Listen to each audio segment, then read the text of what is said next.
सभी हिंदी साहित्य प्रेमियों का हिंदी साहित्य की क्लास में आपका हार्दिक स्वागत अभिनंदन। हम पढ़ रहे हैं आचार्य रामचंद्र शुक्ल जी का हिंदी साहित्य का इतिहास। आदिकाल, भक्तिकाल, रीतिकाल हम पढ़ चुके हैं। अब हम पढ़ रहे हैं आधुनिक काल। आधुनिक काल के अंतर्गत भी हम प्रकरण 3 तक कंप्लीट पढ़ चुके हैं। आज हमारा प्रकरण 4 का अंतिम वीडियो है। प्रकरण 4 से संबंधित हमारे 3-4 वीडियो बन चुके हैं। प्रकरण 4 को आचार्य रामचंद्र शुक्ल जी ने द्वितीय उत्थान के नाम से जाना है। बताया हमें द्वितीय उत्थान 1950 से 1975, संवत 1950 से संवत 1975 है। द्वितीय उत्थान को उन्होंने अच्छी तरह से समझाने के लिए 4 भागों में बांटा था: नाटक, उपन्यास, कहानियाँ, निबंध और समालोचना। नाटक, उपन्यास, कहानियाँ और निबंध हम पढ़ चुके हैं। आज हमारा अंतिम वीडियो है समालोचना से संबंधित। देखिए, समालोचना को हम डिटेल से समझेंगे। समालोचना का उद्देश्य हमारे यहाँ गुण दोष विवेचन ही समझा जाता है। गुण दोष विवेचन मतलब किसी के बारे में गुण के बारे में लिखें, किसी के दोष के बारे में लिखें, तो वही होती है समालोचना। संस्कृत साहित्य में समालोचना का पुराना ढंग यह था कि जब कोई आचार्य या साहित्य मीमांसक कोई नया लक्षण ग्रंथ लिखता था, तब जिन काव्य रचनाओं को वह उत्कृष्ट समझता था उन्हें रस, अलंकार आदि के उदाहरणों के रूप में उद्धृत करता था, और जिन्हें दुष्ट समझता था उन्हें दोषों के उदाहरणों में देता था। फिर जिसे उसकी राय नापसंद होती थी, वह उन्हीं उदाहरणों में से अच्छे उदाहरण ठहराए हुए पद्यों में से दोष दिखाता था और बुरे ठहराए हुए पद्यों के दोष का परिहार करता था। इसके अतिरिक्त जो दूसरा उद्देश्य समालोचना का होता था, अर्थात कवियों के अलग अलग विशेषताओं का दिग्दर्शन, उनकी पूर्ति किसी कवि की स्तुति में 2-1 श्लोक पद उक्तियाँ कहकर ही लोग संतोष मान लिया करते थे। जैसे समझाते हैं हम आपको, जैसे किस प्रकार से यहाँ पे निर्गास्तु न वा कस्य कालिदास सुक्तिषु प्रीति मधुर सादरासु मंजरी द्विष मंजरी शिशु जायते उपमा कालिदासे भार वेरर्थ गौरवं नेसदे पदलालित्यम माघे संति त्रयोगुणा।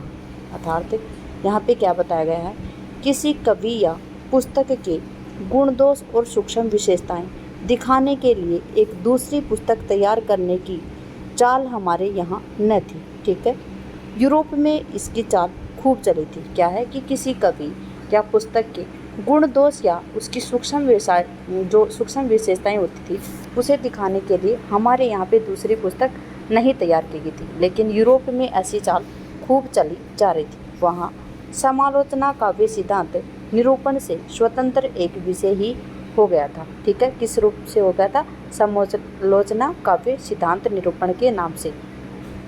केवल गुण दोष दिखाने वाले लेखों या पुस्तकों की धूम तो थोड़े ही दिनों तक रहती थी, पर किसी कवि की विशेषताओं का दिग्दर्शन कराने वाली, उसकी विचारधारा में डूबकर उसकी अंतर्वृत्तियों छानबीन करने वाली पुस्तक, जिसमें गुण दोष कथन भी आ जाता था, स्थायी साहित्य में स्थान पाती थी।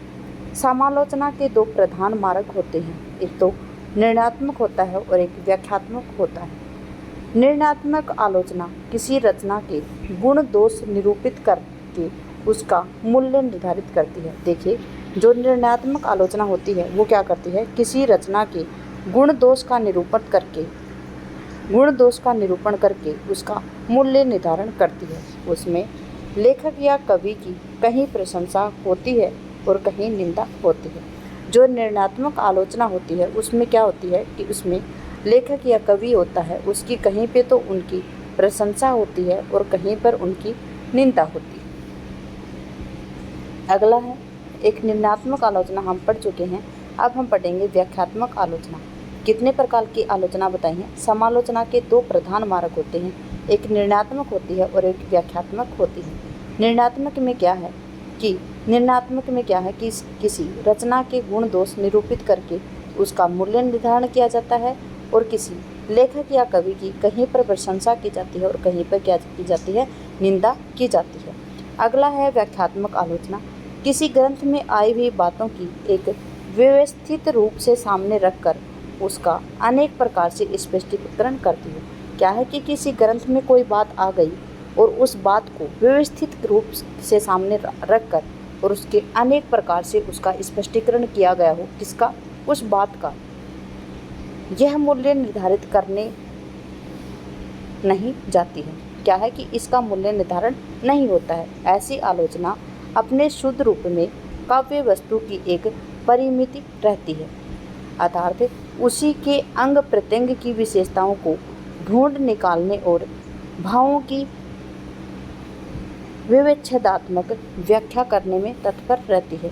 पर इस व्याख्यात्मक समालोचना के अंतर्गत बहुत सी बाहरी बातों का भी विचार होता है, जैसे सामाजिक, राजनीतिक, सांप्रदायिक परिस्थितियां आदि का प्रभाव। ऐसी समीक्षा को ऐतिहासिक समीक्षा कहते हैं। कैसी समीक्षा को ऐतिहासिक समीक्षा कहते हैं? जिसमें सामाजिकता हो, राजनीतिकता हो, सांप्रदायिकता हो और परिस्थिति आदि का प्रभाव हो, ऐसी समीक्षा को ऐतिहासिक समीक्षा कहा जाता है। इनका उद्देश्य यह निर्दिष्ट करना होता है कि किसी रचना का उसी प्रकार की और रचनाओं से क्या संबंध है, उसका साहित्य की चली आती हुई परंपरा से क्या स्थान है। बाह्य पद्धति के अंतर्गत ही कवि के जीवन क्रम और स्वभाव आदि के अध्ययन द्वारा उसकी अंतर्वृत्तियों का सूक्ष्म अनुसंधान भी है, जिसे मनोवैज्ञानिक आलोचना भी कहते हैं। देखिए, यहाँ पे ये आई ऐतिहासिक समालोचना। अब आती है आपकी मनोवैज्ञानिक आलोचना। और मनोवैज्ञानिक आलोचना कौन सी होती है? जिसमें क्या होता है कि कवि के जीवन क्रम, स्वभाव आदि का अध्ययन द्वारा उसकी अंतर्वृत्तियों का सूक्ष्म अनुसंधान किया जाए। मनोविज्ञान आलोचना क्या होती है? किसी कवि के जीवन क्रम के बारे में, उसके स्वभाव के बारे में और उसके जो अंतर्वृत्तियाँ हैं, उनकी जो आंतरिक रूप से वो क्या सोचता है, उसका भी सूक्ष्म अनुसंधान हो, उसे क्या कहेंगे हम? वैज्ञानिक आलोचना कहेंगे। इसके अतिरिक्त दर्शन, विज्ञान आदि की दृष्टि से समालोचना की और कई पद्धतियाँ हैं और हो सकती हैं। कई और पद्धतियाँ भी हैं समालोचना की और हो भी सकती हैं। इस प्रकार समालोचना के स्वरूप का विकास यूरोप में हुआ था। ठीक है, कहाँ पे हुआ था समालोचना की पद्धति का विकास? तो यूरोप में हुआ था। यहाँ पे हमने पढ़ी है, कौन कौन सी आलोचनाएं पढ़ी हैं? देखिए, पहले हमने पढ़ी निर्णयात्मक आलोचना, फिर हमने पढ़ी व्याख्यात्मक आलोचना, उसके बाद में पढ़ी हमने ऐतिहासिक आलोचना, उसके बाद में हम पढ़ चुके हैं मनोवैज्ञानिक आलोचना। ठीक है, अगला देखते हैं। केवल निर्णयात्मक समालोचना की चाल बहुत कुछ उठ गई है। क्या है कि केवल जो निर्णयात्मक समालोचना है उसकी चाल बहुत कुछ उठ गई है।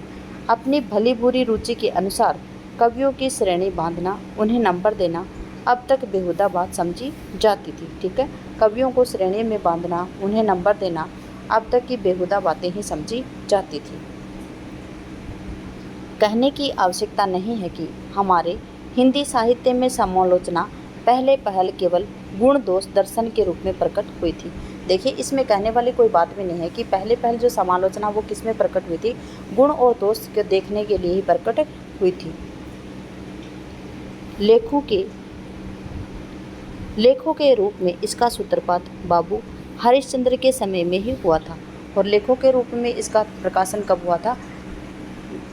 सूत्रपात कब हुआ था? बाबू हरिश्चंद्र के समय में हुआ था। लेख के रूप में पुस्तकों की विस्तृत समालोचना उपाध्याय पंडित बद्रीनारायण चौधरी ने अपनी आनंद कादम्बिनी से शुरू की है। देखिए, लेख के रूप में पुस्तकों की जो विस्तृत समालोचना की है वो किसने की है? बद्रीनारायण चौधरी ने, प्रेमगंज जी ने की है। और किसमें की है? अपने जो आनंद कादम्बिनी पत्र था उसमें उन्होंने शुरू की थी। लाला श्री निवास दास के संयोगिता स्वयंवर नाटक की बड़ी विशद और कड़ी आलोचना, जिसमें दोषों का उद्घाटन बड़ी बारीकी के साथ किया गया है, उक्त पत्रिका में निकली थी। कौन सी पत्रिका में निकली थी? आनंद कादम्बिनी पत्रिका है, उसमें पहली कृति कौन सी निकली थी आलोचना की? तो वो निकली थी लाला श्री निवास दास जी का जो संयोगिता स्वयंवर नाटक था, उसकी बड़ी ही विशद और कड़ी आलोचना की गई थी। किसके द्वारा? बद्रीनारायण चौधरी प्रेमगंज जी के द्वारा। और उसमें दोषों का उद्घाटन किया गया था। और किस पत्रिका में निकली थी? तो आदम कादम्बिनी पत्रिका में निकली थी। पर किसी ग्रंथकार के गुण अथवा दोष को दिखाने के लिए कोई पुस्तक भारतेंदु के समय में न निकली गई थी। इस प्रकार की पहली पुस्तक पंडित महावीर प्रसाद द्विवेदी की हिंदी कालिदास की आलोचना थी। देखिए, पुस्तक के रूप में कौन सी थी? हिंदी कालिदास की आलोचना के रूप में थी। द्वितीय उत्थान के आरंभ में ही निकली थी। कब निकली थी? जो हिंदी में कालिदास की आलोचना नाम से जो पुस्तक निकली थी, किसकी निकली थी? महावीर प्रसाद द्विवेदी की। और ये कब निकली थी? द्वितीय उत्थान का जब आरंभ हुआ था उसी टाइम पे ये निकल गई थी। इसमें लाला सीताराम बीए के अनुवाद किए हुए नाटकों की भाषा तथा भाव संबंधी दोष बड़े विस्तार से दिखाए गए हैं। यह अनुवादों की समालोचना थी, अतः भाषा की त्रुटियों और मूल भाव में विपर्य आदि आगे जा ही नहीं सकती थी। दूसरी बात यह है कि इसमें दोषों का उल्लेख हो सका, गुण नहीं ढूंढे गए। किसमें? जो कौन सी लिखी गई थी? हिंदी कालिदास की आलोचना थी। इसमें क्या ढूंढा गया था? सिर्फ दोषों को ढूंढा गया। इसमें गुण को इसमें नहीं ढूंढा गया था। इसके उपरांत द्विवेदी जी ने कुछ संस्कृत कवियों को लेकर दूसरे ढंग की अर्थात विशेषता परिचायक समीक्षाएं भी निकाली थी। इस प्रकार की पुस्तकों में विक्रमांक देव चरितार्थ, चरित्र चर्चा और नैषध चरित्र चर्चा मुख्य हैं। कौन कौन सी हैं समीक्षाएं? एक तो विक्रम देव और एक है नैषध चरित्र चर्चा। इसमें कुछ तो पंडित मंडली में प्रचलित रूढ़े के अनुसार चुने हुए श्लोकों की खूबियों का साधुवाद है, जैसे क्या उत्तम उत्प्रेक्षा है, और कुछ भिन्न भिन्न विद्वानों के मतों का संग्रह है। इस प्रकार की पुस्तकों से संस्कृत न जानने वाले हिंदी पाठकों की दो तरह की जानकारी हासिल होती है। संस्कृत के किसी कवि की कविता किस ढंग की है और वह पंडितों और विद्वानों के बीच कैसी समझी जाती है। द्विवेदी जी की तीसरी पुस्तक कालिदास की निरंकुशता है और भाषा और व्याकरण के व्यक्तिक्रम इकट्ठे किए गए हैं, जिसमें संस्कृत के विद्वान लोग कालिदास की कविता में बताया करते हैं। यह पुस्तक हिंदी वालों के या संस्कृत वालों के फायदे के लिए लिखी गई थी। यह ठीक ठीक समझ पड़ता जो हो, इस पुस्तक को एक मोहल्ले में फैली बातों से दूसरे मोहल्ले वालों की कुछ परिचित कराने के प्रयत्न के रूप में समझना चाहिए। देखिए, इस पुस्तक की इतनी खास वो नहीं है कि इसमें क्या है कि इस पुस्तक में क्या है कि एक मोहल्लों में फैली वाली जो बात है वो दूसरे मोहल्ले वाले को कुछ परिचित कराने के लिए प्रयत्न में समझना चाहिए। स्वतंत्र समालोचना के रूप में ये नहीं हुई है। यद्यपि द्विवेदी ने बड़े बड़े कवियों को लेकर गंभीर साहित्य समीक्षा की, स्थायी साहित्य नहीं प्रस्तुत किया, पर नई निकली पुस्तकों की भाषा आदि भी खरी आलोचना करके हिंदी साहित्य का बड़ा भारी उपकार किया है इन्होंने। किन्होंने? द्विवेदी जी ने। यदि द्विवेदी जी न उठ खड़े होते तो जैसी अव्यवस्थित व्याकरण विशुद्ध और उटपटांग भाषा चारों ओर दिखाई पड़ती थी, उसकी परंपरा जल्दी से रुकने वाली नहीं थी। उसके प्रभाव से लेखक सावधान हो गए और जिसमें भाषा की समझ और योग्यता थी उनका सुधार भी किया था। देखिए, जिसमें भाषा की समझ थी और जिसमें योग्यता थी उन्होंने अपनी भाषा को सुधार भी किया था। कवियों का बड़ा भारी इतिवृत्त संग्रह मिश्र बिंदु विनोद तैयार करने से पहले मिश्र बंधु ने हिंदू नवरत्न जो 1910 ईस्वी सन नामक समालोचनात्मक ग्रंथ निकाला था, जिसमें सबसे बढ़कर नई बात यह थी कि देव हिंदी में सबसे बड़े कवि हैं। हिंदी के पुराने कवियों को समालोचना के लिए सामने लाकर मिश्र बंधुओं ने बेशक बड़ा जरूरी काम किया है। उनकी बातें समालोचना कही जा सकती हैं या नहीं, यह दूसरी बात है।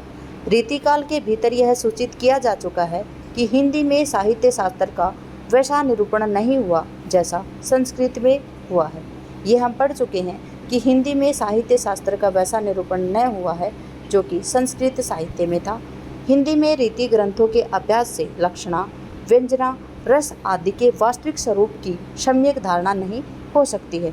कविता की समालोचना के लिए यह धारणा कितनी आवश्यक है कहने की जरूरत नहीं है। इसके अतिरिक्त उच्च कोटि की आधुनिक शैली की समालोचना के लिए विस्तृत अध्ययन, सूक्ष्म अन्वेषणता, बुद्धि और मर्म ग्रहणी प्रज्ञा अपेक्षित है। कारो कृत्य ही न माने ऐसे वाक्यों को लेकर यह राय जाहिर करना कि तुलसी कभी राम की निंदा नहीं करते, पर सूर के 2-4 स्थानों पर कृष्ण के कामों की निंदा भी की है। साहित्य मर्मज्ञों ने के निकट क्या समझा जाएगा। सूरदास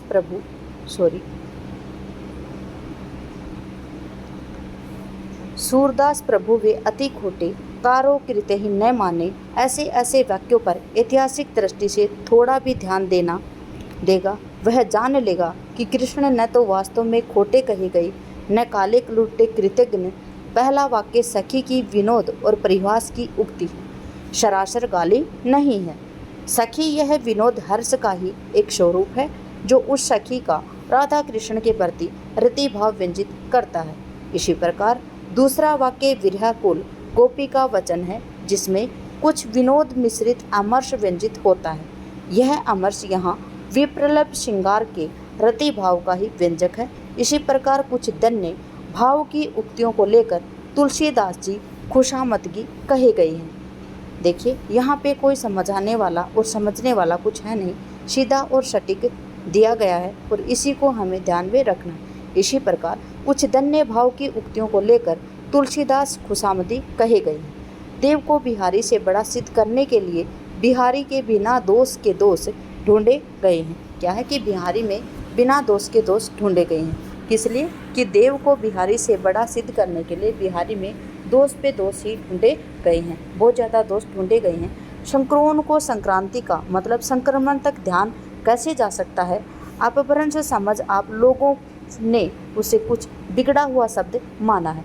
रोज शब्द रुलाई के अर्थ में कबीर जायसी आदि पुराने कवियों में न जाने कितनी जगह आया है और आगरे आदि के आसपास अब तक बोला जाता है। कौन सा शब्द बोला जाता है? रोज शब्द या रुलाई, ठीक है, पर वह भी रोजा समझा गया। इसी प्रकार से बेसिर पैर की बातों से पुस्तक भरी है। कवियों की विशेषताओं के मार्मिक निरूपण की आशा से जो इसे खोलेगा वह निराश ही होगा, ठीक है। इसके उपरांत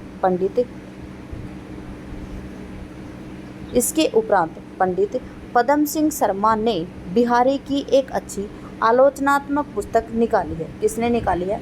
पंडित पदम सिंह शर्मा ने बिहारी की एक अच्छी आलोचनात्मक पुस्तक निकाली है। उसमें उस साहित्य परंपरा का बहुत ही अच्छा उद्घाटन किया है, जिसके अनुकरण पर बिहारी ने अपनी प्रसिद्ध सप्तशती की रचना आर्या सप्तशती और गाथा सप्तशती के बहुत से पद्यों के साथ बिहारी के दोहों का पूरा मेल दिखाकर शर्मा जी ने बड़ी विद्वता के साथ चली आती हुई साहित्यिक परंपरा के बीच बिहारी को रखकर दिखाया है। किसने दिखाया है? पंडित पदम सिंह शर्मा ने दिखाया है, ठीक है। किसी चली आती हुई साहित्यिक परंपरा का उद्घाटन भी साहित्यिक समीक्षक का एक भारी कर्तव्य रहा है। हिंदी के दूसरे कवियों के मिलते जुलते पद्यों की बिहारी के दोहों के साथ तुलना करके शर्मा जी ने तारतम्यता आलोचना का शौक पैदा किया है। तारतम्यिक आलोचना का शौक पैदा किया है। इस पुस्तक में शर्मा जी ने उन आक्षेपों का भी बहुत कुछ परिहार किया है जो देव को ऊंचा सिद्ध करने के लिए बिहारी के लिए कहे गए हैं। हो सकता है कि शर्मा जी ने अपने बहुत से स्थलों पर बिहारी का पक्षपात किया हो और उन्होंने जो कुछ किया है वह अनूठे ढंग से किया हो। इसके पश्चात इसके पक्षपात का भी साहित्यिक मूल्य हुआ है। यहाँ पर यह बात सूचित कर देना आवश्यक है कि शर्मा जी एक समीक्षा भी देखिए क्या बताया है यहाँ पर यह बात सूचित कर देना आवश्यक है कि शर्मा जी की यह समीक्षा भी रूढ़िगत है।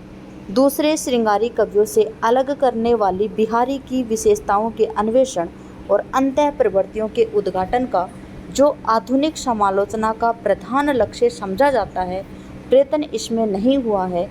एक खटकने वाली बात यह है कि बिना ज़रूरत के जगह जगह चुहलबाजी और शाबाशी का महफिला तर्ज पे हुआ है, ठीक है।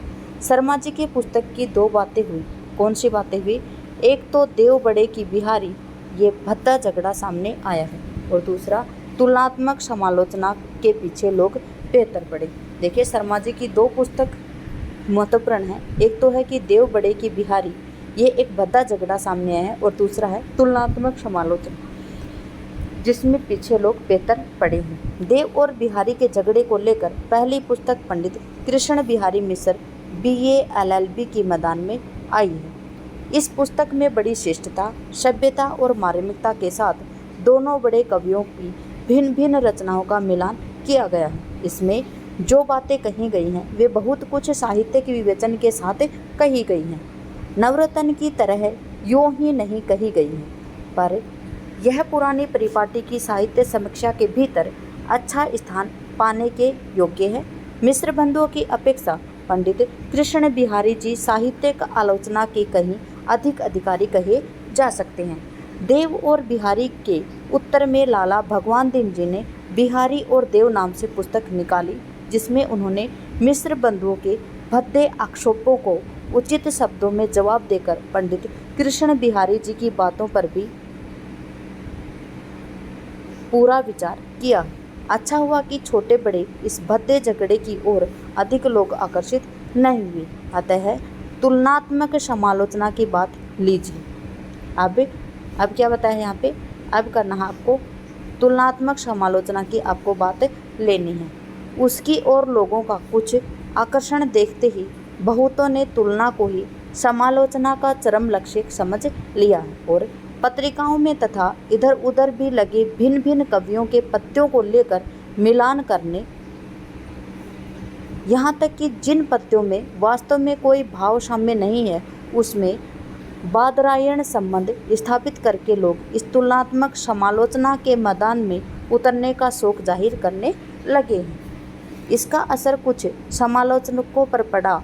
पंडित कृष्ण बिहारी मिश्र जी ने जो मतीराम ग्रंथावली निकाली उसकी भूमिका का आवश्यकता से अधिक अंश इन्होंने तुलनात्मक आलोचना को ही अर्पित कर दिया है कि बातों के लिए बहुत कम जगह रखी गई है। द्वितीय उत्थान के भीतर समालोचना की यद्यपि बहुत कुछ उन्नति हुई, पर उसका स्वरूप प्राय रूढ़िगत ही रहा है।